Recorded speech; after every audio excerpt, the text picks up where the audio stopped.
But going back to our update, we are referring to some interesting developments in Israel having to do with Jewish sacrifices and the temple service.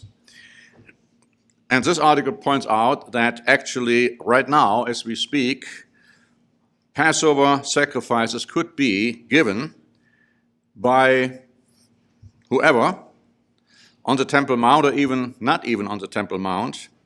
And it's just the government, they say in this article, which prevents it. They are quoting some rabbis saying that we should be ready to begin the temple service. And we are pointing out then that the Bible prophesies that the Jews will begin to bring animal sacrifices, but then they will be suppressed by an invading European power bloc. It is possible that these sacrifices will begin before the building of the third temple has commenced or has been completed, but they will be brought in anticipation of the third temple. That's important to understand. The third temple is going to be built prior to Christ's return, but the third temple doesn't have to be completed before animal sacrifices could start. We have an example like that in the book of Ezra where that happened. So again, it's something which we should all be aware of. Before I go into some more interesting developments on the news front, I'd like to point out that we have a Q&A in this update written by Brian Gale, asking the question, how important is encouragement in the life of a Christian? And in this article, he quotes a very famous story about the devil having all kinds of cards displayed of things which you can buy. And one of them is discouragement, and he says, well, that is the most powerful tool I have because so few people realize it belongs to me. And then, of course, it also in the Q&A talks about the opposite, and that is encouragement. And one of the people which Brian Gale is mentioning in this Q&A is, of course, the apostle Barnabas, who would later become an apostle, actually. And his name is actually translated the son of encouragement. And he is listed in Acts chapter 4 and verse 36 and then in other places, and pointing out why he was called that way. What was his character trait of being encouraging, and why that is also, of course, a good example for all of us. But now going back to some further events, we talked about Israel's election, and subsequent to the update, an article by Israel Today was published saying that our fourth election in 2 years, upon which we had placed so much hope, failed to bring any clarity. Quite the opposite, the situation now seems to be even more deadlocked than it was after the previous elections.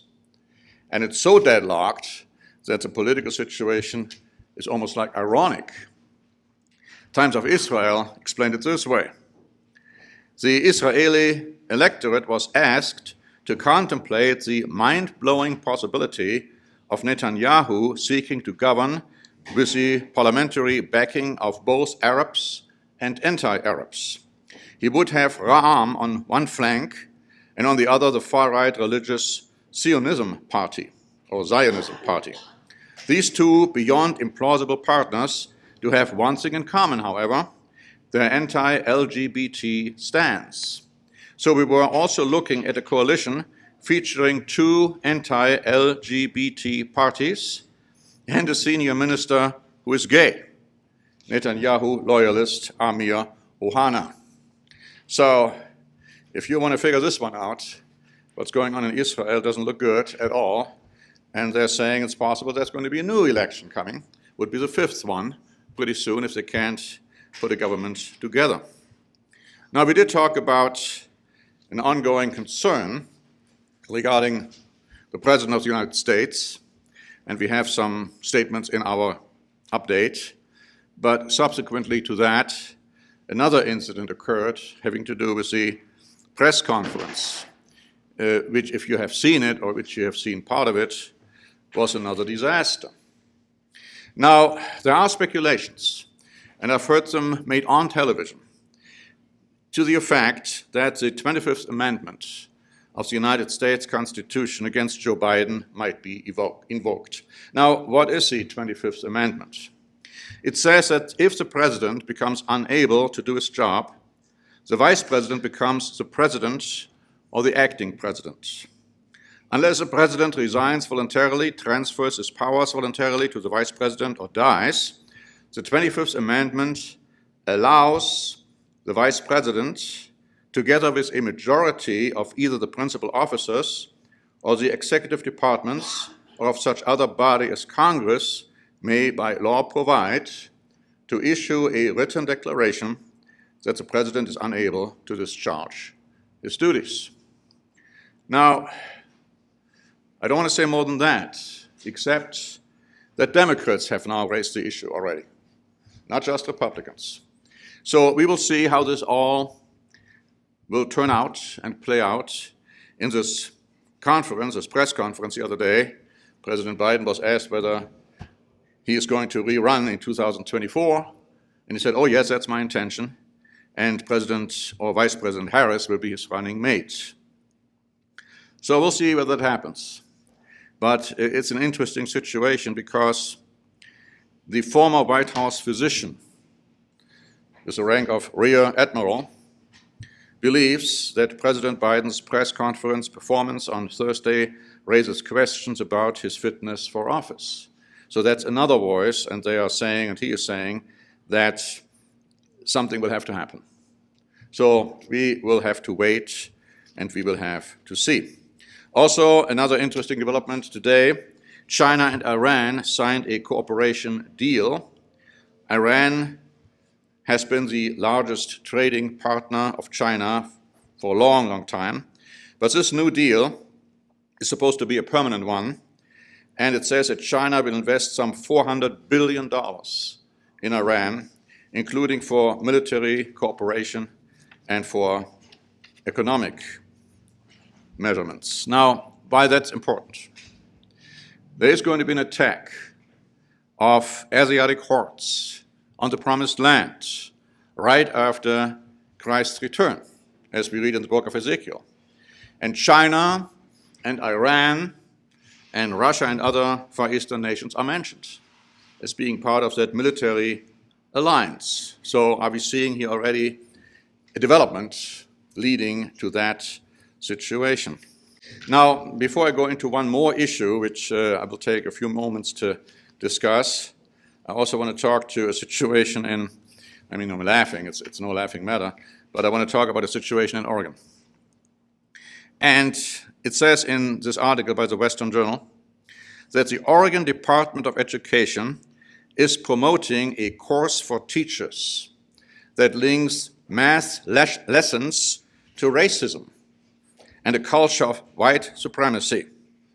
According to the teaching materials, too much focus on asking students to get the right answer when solving math problems is connected to white supremacy. Furthermore, the course will ask teachers to identify and challenge the ways that math is used to uphold capitalist, imperialist, and racist views. Have you ever heard such nonsense? And then the article says, well, who do you thank for this new course? And it concludes with the following comment. If you are wondering where something so brazenly anti-American originated from, the lesson thanks the Bill and Melinda Gates Foundation for its generous financial support. So much for that. And now I want to talk about another tragedy.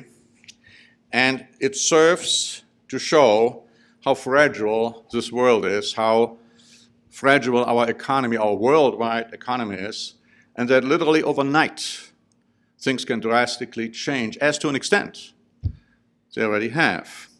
I'm talking about the Suez Canal Fiasco. You probably heard about that.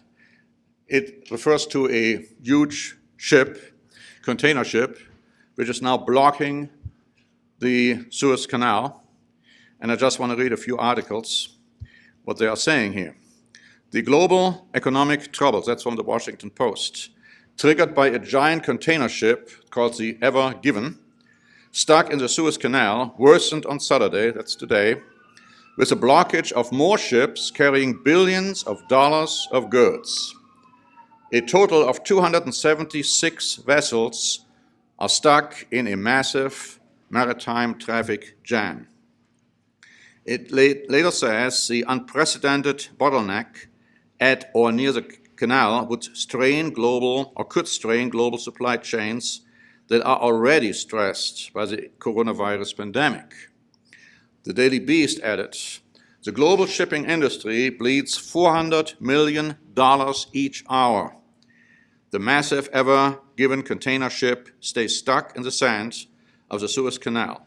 Or to put it in different words, an estimated $9.6 billion in shipped goods is being held up by the calamity every day.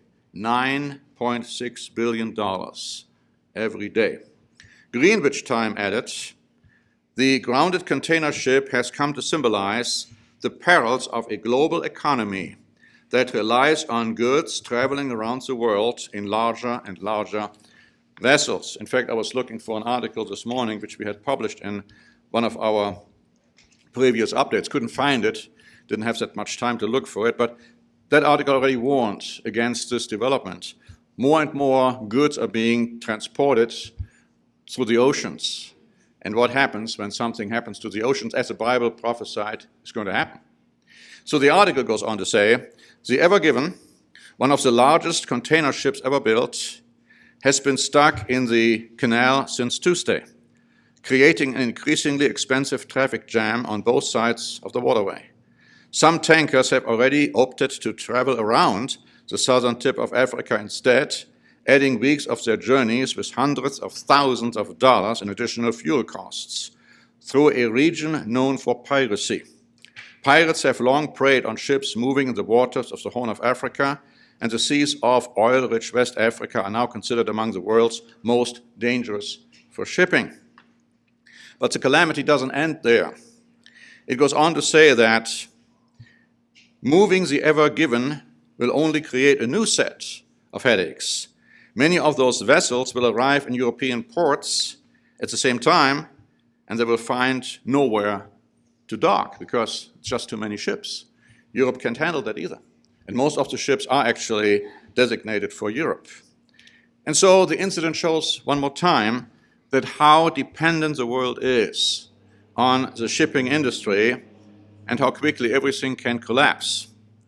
The Suez Canal, however, is not the only trade choke point. Deutsche Welle talks about three more: the Strait of Hormuz, the Strait of Malacca, and the Panama Canal. And similar situations can happen there. Now, of course, the Strait of Hormuz is one which has been in the news quite a bit because that's pretty much controlled to an extent by Iran, and they have already threatened they are going to close this down if some things happen which they don't like, and that will have a tremendous impact on the oil industry because most of the oil is going through that one. And so this article, which we also will publish in the coming update, will go into the critical roles of these straits. Now remember, the Bible talks about the fact that God would give the descendants of the house of Israel and Judah the sea gates, the gates of their enemy, as a blessing. And these are those straits, for instance, we are talking about. Gibraltar would be another one. But he also said he's going to take it away from them in the end time. And that's what we are seeing, of course, with the Panama Canal that was taken away from America a long time ago. And so we see more and more the decline of the United States of America and Great Britain on the one hand, and of course the fragile situation in the world all over the place. And of course now again, we have the restrictions insofar as the coronavirus pandemic is concerned. And one of the articles we have in our update are raising the questions, what if a more serious pandemic is going to arise? And of course, there's all kinds of speculations as to how that could happen.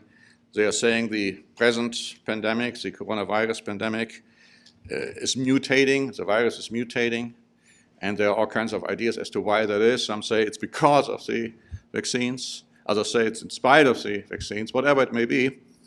And of course, there is no vaccine at this point, it appears, which is really helpful when it comes to these mutations. And so more and more people are dying in Brazil and in other places, because even if they had vaccines, they wouldn't work. So anyhow, this is what we are facing. It's going to be a time of great turmoil, as the Bible says. I believe we are in the beginning of sorrows, something which we need to understand properly, what is meant by sorrows. In the German translations, it's much clearer. It's talking about a woman being in labor. That's what it's talking about. And of course, you only have a short time until birth is being given. That's the figurative explanation, the figurative comparison Christ is using here. And we know, and we have said that before, once we are in the beginning of sorrows, and you have the four horsemen of the apocalypse writing, what is the next event? It is going to be the Great Tribulation.